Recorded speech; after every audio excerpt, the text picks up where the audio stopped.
लीजिए, दीवाना बना दीजिए। एक बार देख लीजिए, दीवाना बना दीजिए। अब हम सबको पता है कि शर्मीन सहगल कौन है। अगर आपने हीरा मंडी देखी होगी तो आप लोगों को पता होगा कि शर्मीन सहगल कौन है और किसकी वो भतीजी या भांजी है और उसका मामा कौन है। Aditi is a good school girl. Just please understand that. She will come. Teacher will say you have to submit your homework at this time. Aditi will do exactly that, and not one word more in the essay than it's the word count limit. That is Aditi for you. So according to her, everyone is. That woman really pushes a lot of my buttons.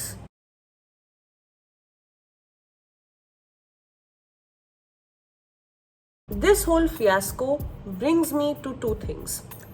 Number one, problem with this entitled privileged behavior या आप बोल के चलो entitled nepotism behavior, जो ये privilege के साथ, जो ये nepotism के साथ, जो ये entitled behavior जो आता है, जो हमने शर्मीन सहगल के कई इंटरव्यूज में देखा, इससे प्रॉब्लम क्या होती है। दूसरी चीज, नेपोटिज्म कई बार बहुत ही ज्यादा सटल वे से भी हो सकता है और कई बार हमें उस चीज का अंदाजा भी नहीं होता। हम एज इन दी ऑडियंसेस हमें उस चीज का अंदाजा भी नहीं होता है कि ये जो इंसान जो बैठी हुई है हमारे सामने या बैठा हुआ है हमारे सामने, that person is a product of nepotism.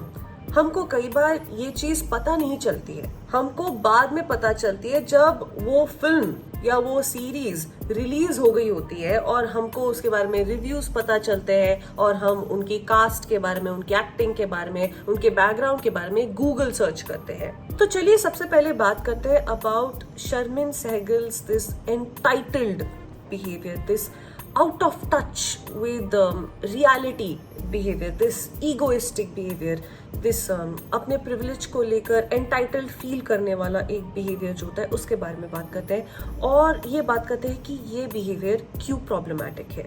I mean it's very obvious but let me just be very frank, ये behavior क्यों इतना problematic है। हर कोई egoistic होता है, हर actor egoistic होता है, हर कोई celebrity, cricketer हो, actor हो, businessman हो या politician हो, हर कोई egoistic होता है। लेकिन जो शर्मीन सहगल जैसे लोग हैं, ऐसा बिहेवियर जो शर्मीन सहगल एग्जिबिट करती है, ये बिहेवियर क्यों प्रॉब्लमैटिक है।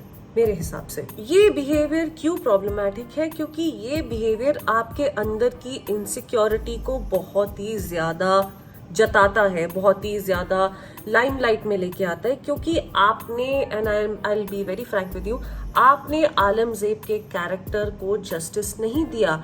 आलमजेब का जो कैरेक्टर होना चाहिए था, बहुत ही ज्यादा शाय, बहुत ही ज्यादा रिजर्व्ड, बहुत ही ज्यादा रोमांटिक, बहुत ही ज्यादा पोएटिक, लेकिन इन रिटर्न ऑडियंसेस को बहुत ही ज्यादा एक एक्सप्रेशनलेस, बहुत ही ज्यादा एक बोर्ड, बहुत ही ज्यादा flat in terms of voice and in terms of eye movement also, बहुत ही ज्यादा एक फ्लैट आलमजेब हमको मिलती है in the form of Sharmin Sehgal.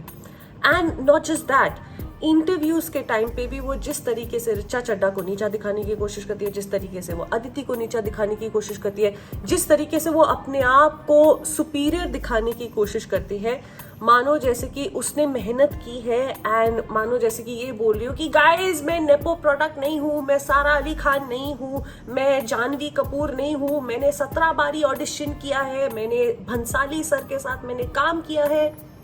That trick does not work because at the end it just shows कि आप बहुत ही ज्यादा इनसिक्योर हो, आप बहुत ही ज्यादा क्या मैं बोलूं, अंदर से बहुत ही ज्यादा खोखले हो। Like I said, nepotism is not the problem, nepotism entirely problem है ही नहीं। एक्चुअली नेपोटिज्म प्रॉब्लम है ही नहीं।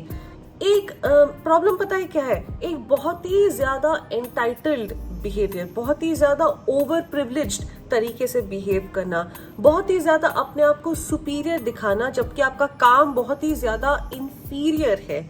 आप जबरदस्ती अपने आप को सुपीरियर दिखाने की कोशिश करते हो, जबरदस्ती ये जताने की कोशिश करते हो कि मैंने अपने आप को प्रूव किया है, मैंने असिस्ट किया है, मैंने मेहनत की है, मेरे पापा ने मुझे फिल्म एक सोने की थाली पर या चांदी की थाली पर नहीं दी है, मैंने मेहनत की है उसके लिए। ये आप बार बार जताने की कोशिश करते हो और आप बार बार जो अपने से अलग मतलब शर्मिन सहगल से जो बहुत ही अलग बैकग्राउंड से आते हैं, जैसे कि संजीदा शेख हो गई, वो एक टीवी एक्ट्रेस है, वो बाहर से आई एज इन उसकी कोई फिल्म फैमिली नहीं है, वो टीवी एक्ट्रेस है, बहुत ही लंबे समय से वो टीवी में काम किया है, टीवी सीरियल्स में काम किया है, कमर्शियल्स में काम किया है, और हाल ही में बहुत ही अच्छा काम किया है संजीदा शेख ने। उसको नीचा दिखाने की कोशिश करना, अपने से जो अलग है, अपने से जो अलग बैकग्राउंड का है, उसको बहुत ही ज्यादा नीचे दबाने की कोशिश करना। He's just a perfectionist, I think, and he just wants everything to look not mediocre, but because whatever he does is nothing less than excellence. And he's somebody who's like respected all around the world for his brilliant creative mind, for his incisive advocacy and honesty to the craft what he puts in. Describes Sanjay Leela Bhansali. It's what an outsider who has never worked with him and never been on his set and never seen the kind of director that he is would use that kind of word. Because I think what he is far more than that. He adapts to change very well. He keeps challenging himself through different things. It's not all about being perfect. And I can really notice and I can really empathize with people like Richa Chadha and Sonakshi Sinha and even Aditi Rao Hydari, जो कि उनके facial expression से ही पता चल जाता है कि कितना सामने वाला बंदा कितना एंटाइटल्ड बिहेव कर रहा है। शर्मिन सहगल जैसे लोग ये रियलाइज नहीं करते हैं कि जो आपसे अलग बैकग्राउंड से आते हैं, जिनकी स्टार्टिंग लाइन आपसे बहुत ही अलग होती है, वो भी आपकी तरह मेहनत करते हैं, वो भी आपकी तरह एक कलाकार होते हैं, उनको भी आपकी तरह क्राफ्ट की नॉलेज होती है, या क्राफ्ट के बारे में वो भी आपकी तरह उतने ही ईगर होते हैं, उतना ही सीखना चाहते हैं जितना कि आप सीखना चाहते हो अपने क्राफ्ट के बारे में। Also just on a side note, I am very grateful for OTT। Thanks to OTT हमको बहुत सारे ऐसे अननोन या लेसर नोन टैलेंट्स का हमको पता चला है, जो या तो सिर्फ स्मॉल बजट फिल्म्स में आते थे, या तो टीवी सीरियल्स या सास बहू सीरियल्स तक ही लिमिटेड रह जाते थे। जैसे कि साक्षी तन्वर हो गई, she is a phenomenal actress, वो आज OTT पर कितना काम कर रही है। संजीदा शेख को देख लो, Sanjeeda Shaikh's work in Heera Mandi and her role in Heera Mandi was my favourite, it was fantastic. आप कृतिका कामरा को देख लो, अगर किसी ने Amazon प्राइम पे बम्बई मेरी जान नहीं देखी तो प्लीज बम्बई मेरी जान देखो, और उसमें आप कृतिका कामरा की एक्टिंग देखो, you will fall in love with her. मतलब OTT ने हमको ऐसे एक्टर्स दिए हैं जो कि मेन स्ट्रीम हिंदी सिनेमा हमको आज तक दे नहीं पाया है। आई नो OTT में बहुत सारे फ्लॉज है, लेकिन OTT का हमको इस चीज के लिए शुक्रगुजार होना चाहिए कि वो हमको कंटेंट दे पा रहा है, वो हमको नए फेसेस से इंट्रोड्यूस करवा पा रहा है, और हमको काफी ऐसे चेहरों से इंट्रोड्यूस करवा पा रहा है जहाँ पे हमको पता ही नहीं चलता कि ये लोग भी एक्टर्स हैं। अब आते हैं मेरे दूसरे पॉइंट पर, जो कि है जो नेपोटिज्म है ना, वो कई बार बहुत ही सटल तरीके से होता है, स्पेशली इन फिल्म इंडस्ट्री। कई बार बहुत ही सटल तरीके से हो जाता है, और मासेस को बाद में जाके पता चलता है कि ये जो इंसान है, ये जो एक्टर या एक्ट्रेस है, ये भी एक नेपो प्रोडक्ट है, या ये भी एक बहुत ही प्रिविलेज फैमिली से आता है या आती है। जैसे कि विकी कौशल एक कमाल के एक्टर है, लेकिन हम सबको विकी कौशल की फिल्म आने के बाद पता चला कि विकी कौशल का जो फादर है श्याम कौशल, वो एक एक्शन फिल्म डायरेक्टर है, मतलब एक एक्शन स्टंट डायरेक्टर है, राइट। तो विकी कौशल भी कहीं ना कहीं एक प्रिविलेज फैमिली से आते ही होंगे। रणवीर सिंह, अब कईयों को ये नहीं पता कि रणवीर सिंह जो है वो सोनम कपूर के सेकंड कजिन है। क्या हम सबको ये बात पता थी? नहीं। रणवीर सिंह भी खुद एक बहुत ही प्रिविलेज्ड फैमिली से आते हैं, लेकिन हमको रणवीर सिंह के बारे में कब पता चला? जब रणवीर सिंह का बड़े पर्दे पर काम रिलीज हुआ, रणवीर सिंह को रिकग्निशन मिली, तब हमको जाके पता चला कि रणवीर सिंह का फैमिली बैकग्राउंड क्या था। नेपोटिज्म जरूरी नहीं है कि आपको करण जौहर आके लॉन्च करे, आप कोई कपूर या खान के बच्चे हो, या आपको सारा दिन सारी रात 24 घंटे विरल भ्यानी आपको एयरपोर्ट पे या पार्टी में हमेशा विरल भ्यानी आपकी फोटोज और वीडियोस लेता रहे, और आपने कोई फिल्म साइन भी नहीं की हो, फिर भी आप लाइमलाइट में रह रहे हो just because you happen to be the son of a Kapoor और a daughter of a Khan. जरूरी नहीं है कि वो ही नेपोटिज्म हो। नेपोटिज्म कई बार बहुत ही सटल तरीके से होता है, बहुत ही अननोन तरीके से भी होता है, और कई बार हमको ये भी नहीं पता चलता है कि जो ये एक्टर है, ये एक्टर बहुत ही प्रिविलेज्ड फैमिली से आता है या आती है, ये एक्टर का जो फादर हो सकता है बहुत बड़ा सीईओ हो सकता है, या ये जो एक्ट्रेस की जो मदर है ये एक बहुत बड़ी पॉलिटिशियन है या बहुत बड़ी सीईओ है। जैसे कि भूमि पेडनेकर का एग्जाम्पल। भूमि पेडनेकर, हम सबको बहुत कम पता था कि भूमि पेडनेकर कौन थी। जब दम लगा के हईशा आई थी तो हम सबको लगा था कि भूमि पेडनेकर तो एक आउटसाइडर है, राइट। लेकिन लिटिल डिड वी नो कि भूमि पेडनेकर की जो फैमिली है वो बहुत ही प्रिविलेज्ड फैमिली है।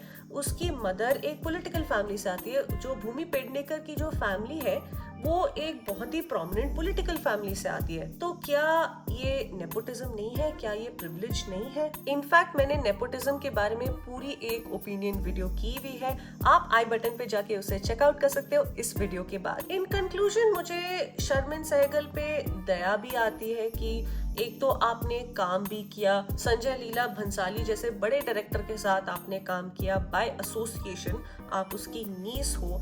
आपने, आई एम प्रीटी श्योर उसने बहुत मेहनत की होगी, उसने अपनी जान लगाई होगी, उसने डायलेक्ट कोच के साथ काम किया होगा, कथक क्लासेस ली होंगी, बहुत कुछ किया होगा। I am not saying that उसने मेहनत नहीं की, उसने मेहनत की, लेकिन समवेयर डाउन द लाइन उसका काम खराब निकल गया for whatever reason, for be it Botox और be it the flat voice, be it the lack of expressions, the eyes not doing the talking, you know, eyes not being expressive. कुछ भी कारण की वजह से वो उस role को, वो आलमजेब के रोल को जस्टिस नहीं दे पाई और उसके लिए शर्मिन सहगल को बहुत ज्यादा ट्रोल भी किया गया।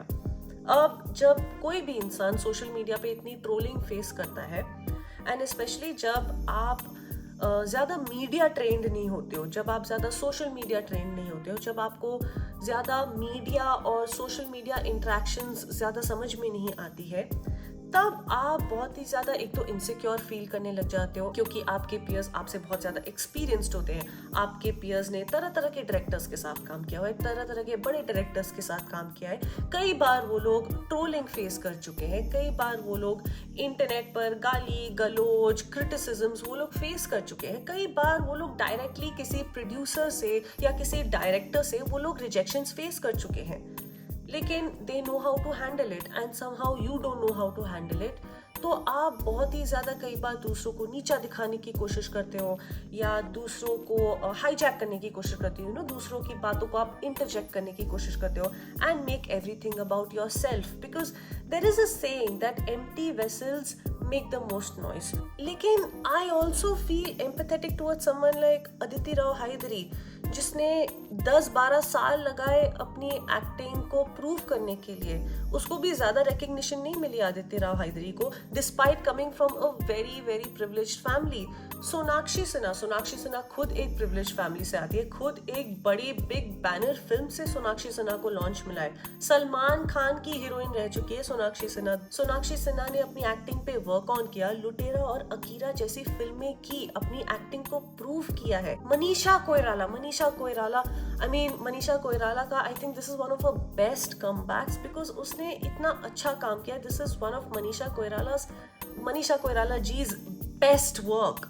Like, I love the way she has portrayed Malika Jan's character. Richa Chadha को ज्यादा recognition पहले नहीं मिली, अब जाके आज की डेट में जाके thanks to OTT Richa Chadha को वो recognition मिल रही है, उसकी एक्टिंग को वो ड्यू मिल रहा है।